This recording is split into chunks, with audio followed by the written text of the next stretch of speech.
Okay, here is a recipe we use around here. It's a very basic cheesecake recipe. Keto friendly.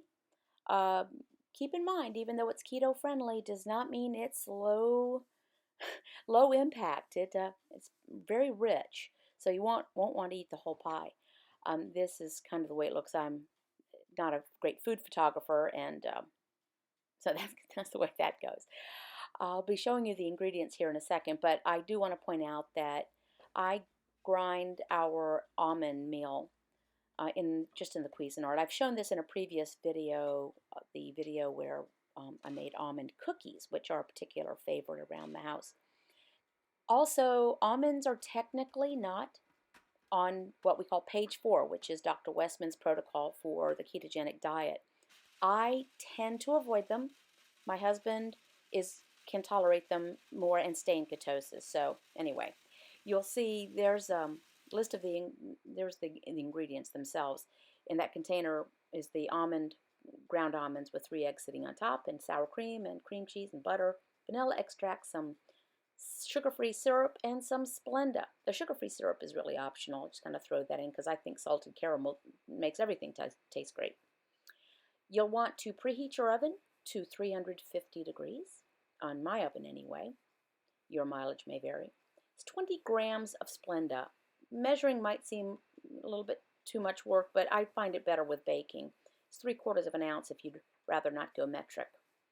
And what I did here was I already put in the bowl the Splenda and the 2 packages, so it's 16 ounces of cream cheese.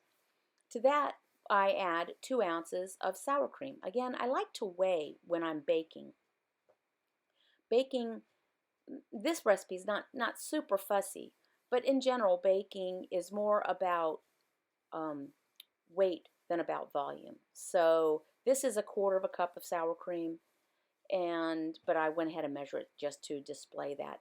I want to say I really like this OXO food scale. It has a display that will light up. You can pull it out. It measures in grams and ounces and goes up to 11 pounds. Haven't eaten anything that weighed 11 pounds yet. This is 56 grams of sour cream if you want to go metric. Now here are 2 ounces of butter. I've just put 70 grams of the almond meal in a pie plate, 9-inch pie plate. I've weighed out 2 ounces of butter, which comes out to be 55 grams. And I take that into my preheated oven, and I just pop the almond meal and the butter in there just to melt the butter.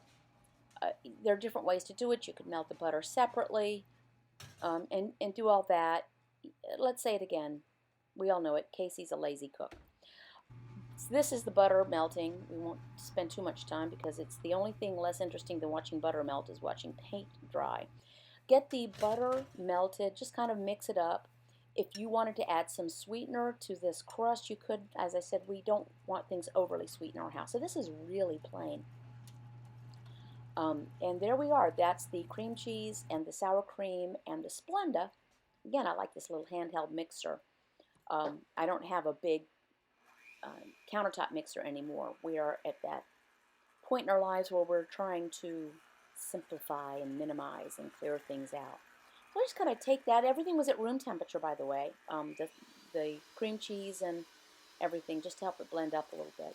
I'm going to make a comment here that one of the packages of cream cheese had come from our freezer.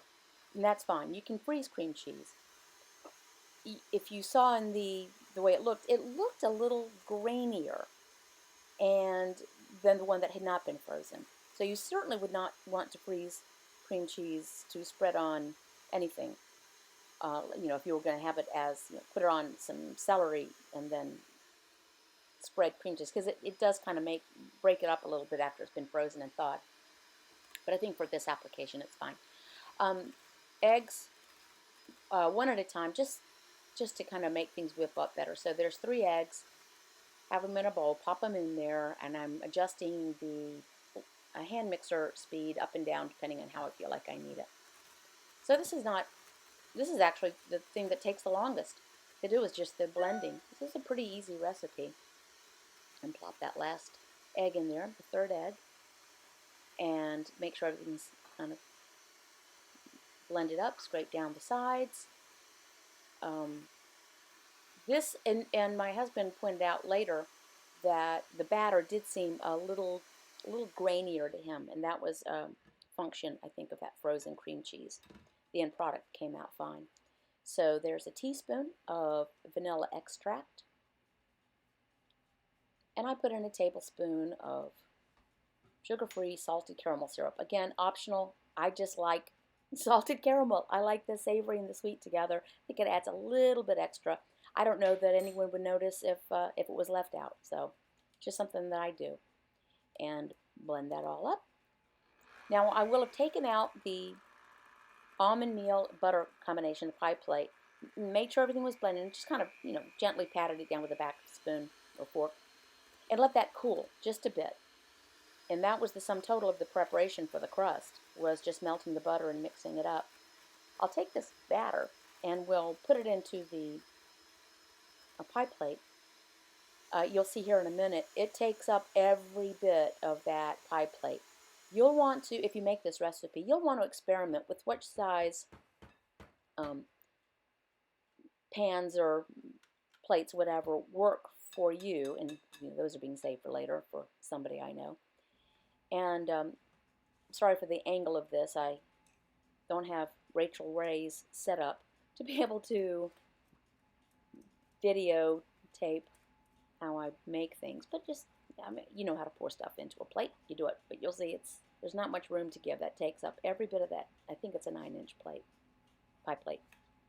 Scrape the sides and get that all laid out, and then this will go into that 350-degree oven. Keeping in mind, this is my oven tends to cook a little bit hotter, meaning 350. Somebody else might need 375. Somebody else might need 335. You'll have to know what your oven will do.